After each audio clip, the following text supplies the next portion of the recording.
আমরা জিসপা থেকে শুরু করলাম লাদাখ যাওয়ার পথ। তবে আমরা শুরু করেছিলাম কেলং থেকে লাদাখ যাওয়ার জন্য এবং মন স্থির করেছিলাম, বাড়ি থেকে বেরিয়েও গেছিলাম সেইভাবেই যে আমরা প্রথমে দিল্লি যাব, দিল্লিতে গিয়ে তাজমহল ঘুরব, মানালি যাব, মানালি থেকে কেলং যাব এবং ভোর রাত্রে 5টার সময় যে গাড়ি কেলং থেকে লাদাখ যায় সেই গাড়িতে আমরা চাপব। কিন্তু ভোর 5 সাড়ে 4টায় উঠে আমরা বাস স্ট্যান্ড পৌঁছে গেলাম। 5টার সময় বাস এলো, কিন্তু ওখানকার নিয়ম আমাদের পুরোপুরি জানা ছিল না। বাসের টিকিট আগে থেকেই বুক করতে হয়। আগে থেকে বলতে গেলে যেদিন যাব তার একদিন আগে 12টার আগেই, মানে আজকে যদি যাই আমরা লাদাখ, তাহলে কেলং তার আগের দিন পৌঁছাতে হবে এবং তার আগের দিন দুপুর 12টার আগে, এক কথা যদি বলা যায় 9টা 10টার সময় অনলাইন কেলং টু লাদাখের টিকিট বুক করে রাখতে হবে। তা না হলে কোনো নিশ্চয়তা নেই যে সিট পাওয়া যাবে। আমরা কেলং থেকে বাস ধরার জন্য প্রস্তুত হলাম। বাস এলো, কন্ডাক্টর নেমে আমাদেরকে বলল যে যে সিটে বসে আছে সেই সিটেই বসবে, কারণ যে বাসটা দিল্লি থেকে কেলং আসে সেই বাসটা কেলং থেকে আর লাদাখ যায় না। বাসটা চেঞ্জ হয়ে যায়, ড্রাইভারও চেঞ্জ হয়ে যায়, খালাসিও চেঞ্জ হয়ে যায়, বাসও চেঞ্জ হয়ে যায়। সেহেতু বাসের প্যাসেঞ্জার এক গাড়ি থেকে আরেক গাড়িতে যখন চেঞ্জ হয় তখন তো প্রত্যেকে নিজ নিজ মতো করে সিটে বসে যেতে পারে। ওই জন্য কন্ডাক্টর বললো যে যেখানে বসে আছেন সেখানে বসবেন। আর যদি কারোর টিকিট বুক করা থাকে তাহলে সে উঠবেন, তারপরে যদি সিট থাকে ফাঁকা থাকে তবে বাকি লোক উঠবে। এক কথায় দিল্লি থেকে যতগুলো প্যাসেঞ্জার আসবে তারা প্রথমে উঠবে, তারপরে যদি টিকিট বুক করা থাকে অনলাইনে সে উঠবে, তারপরে যদি সিট ফাঁকা থাকে সে উঠবে। সেইভাবে আমরা যখন বাসে উঠতে গেলাম তখন দেখছি বাসে প্রচুর ভিড়, মানে পুরো সিটি বুক হয়ে গেছিলো। আমরা জানতাম না, আমরা ইউটিউবে দেখেছিলাম কিন্তু পুরোপুরি ব্যাপারটাকে গুরুত্ব দিইনি। যাই হোক, তার খেসারত আমাদেরকে দিতে হয়েছে, আমরা সিট পাইনি। আমাদের সঙ্গে উত্তরপ্রদেশের আরও দুজন ছিলেন 60 বছরের ঊর্ধ্বে। ওরা দুজন আর আমরা দুজন মিলে লাস্টে তখন কি করি, কোনো উপায় নেই, তখন করলাম কি, আমরা আমাদের ওখানে স্থানীয় যারা লোকজন আছে কেলং বাস স্ট্যান্ডে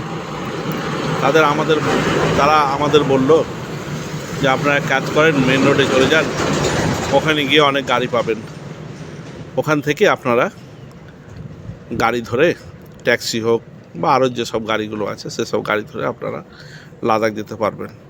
আমরা ভাবলাম যে হয়তো স্থানীয়দের সে সম্বন্ধে যথেষ্ট অভিজ্ঞতা আছে, আমরা সেই অনুসারে বেরিয়ে পড়লাম। ওখানকার একটা গাড়ি ছিল,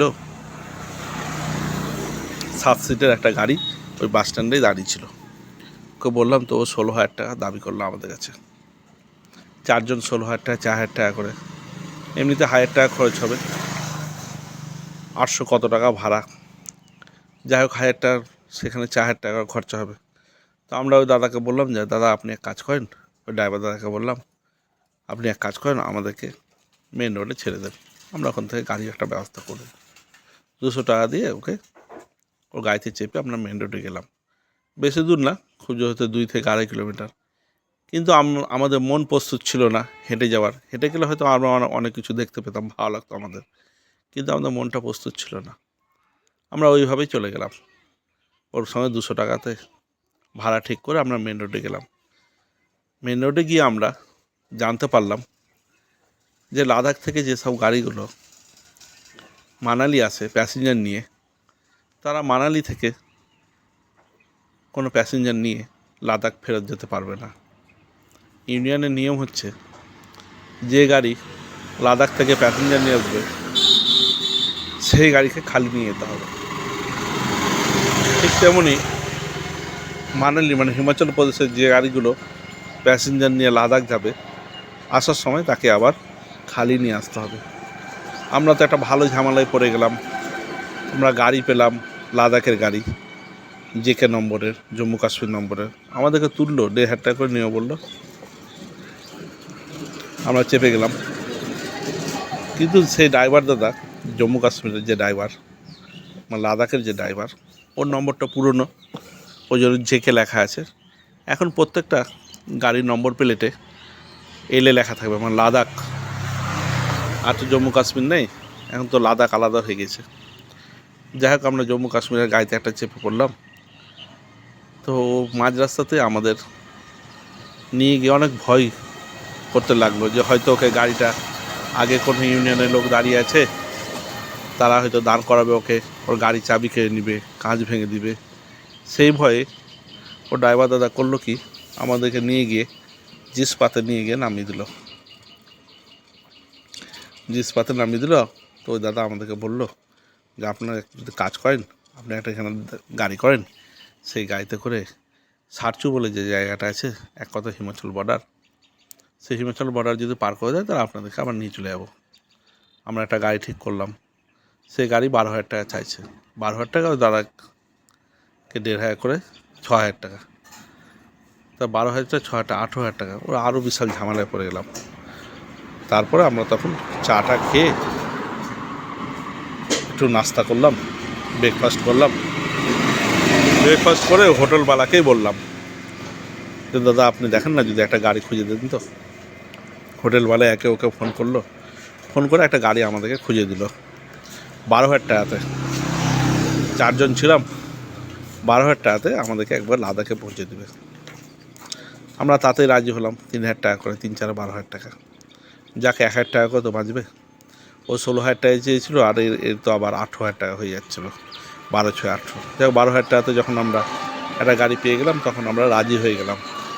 ঠিক আছে, তাহলে আমরা 12,000 টাকাতেই চলে যাবো, আপনি গাড়ি ডাকেন। গাড়ি ডাকলো, 1 ঘন্টা মতো ওয়েট করলাম। ওর দোকানে আমরা আলু পরোটা খেলাম। সুন্দর করে আলু পরোটা খেয়ে তারপরে বেরিয়ে পড়লাম। রাস্তাতে যেতে যেতে দেখি ওই যে গাড়ি আমাদের সঙ্গে 1,500 করে কন্ট্যাক্ট করেছিল, সেই গাড়ি কিন্তু কিছু দূরে আমাদের জন্য ওয়েট করছে। মানে ওখানকার কিছু গাড়ির হয়তো ওরকম পরিস্থিতি হয়ে গেছে যে 550 কিলোমিটার ওকে পুরোটাই খালি গাড়ি নিয়ে যেতে হবে। তো আমাদের 4 জনকে ও যদি কিছু টাকায় পেয়ে যেত, তাহলে ওর তেল কিছুটা সেফ হয়ে যেত, তেলের পয়সাটা কিছুটা সেফ হয়ে যেত।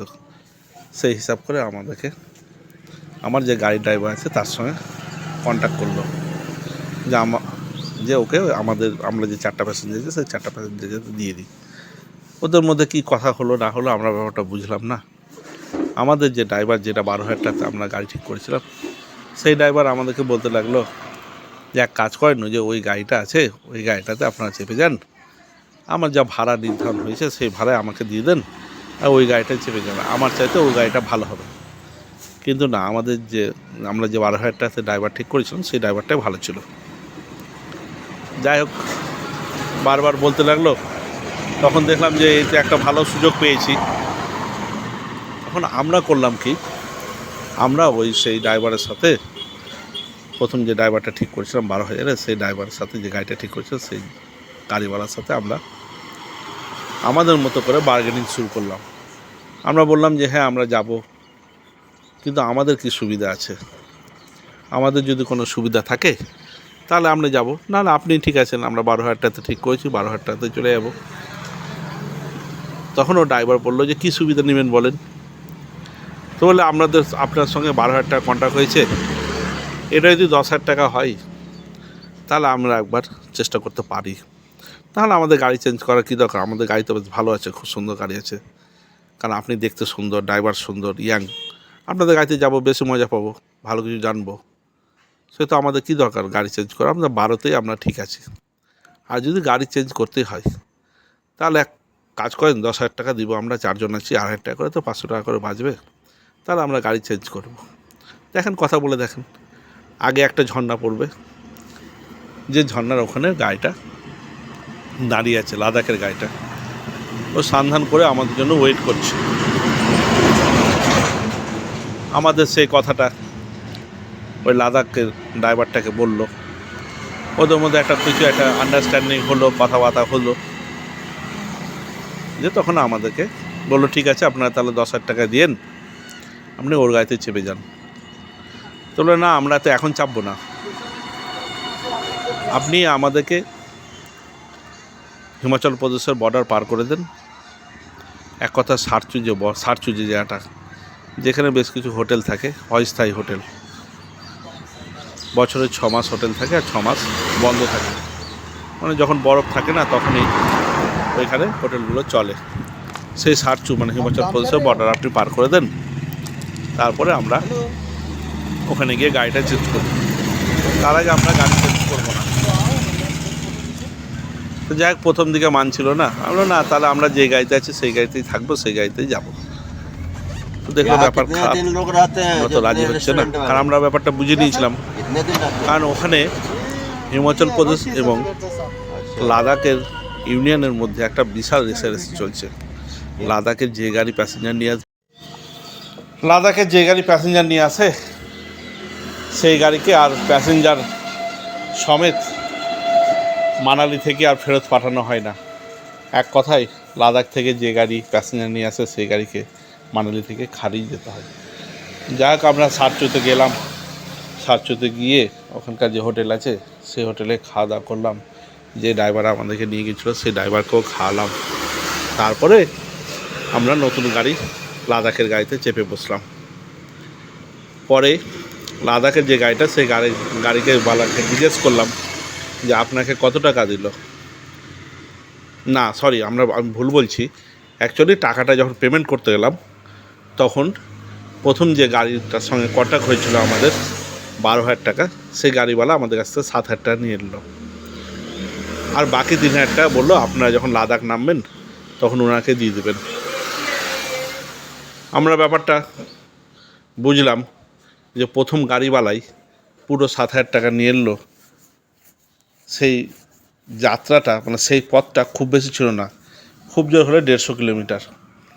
150 কিলোমিটার পথের জন্য ও 7,000 টাকা নিয়ে নিল আমাদের কাছ থেকে।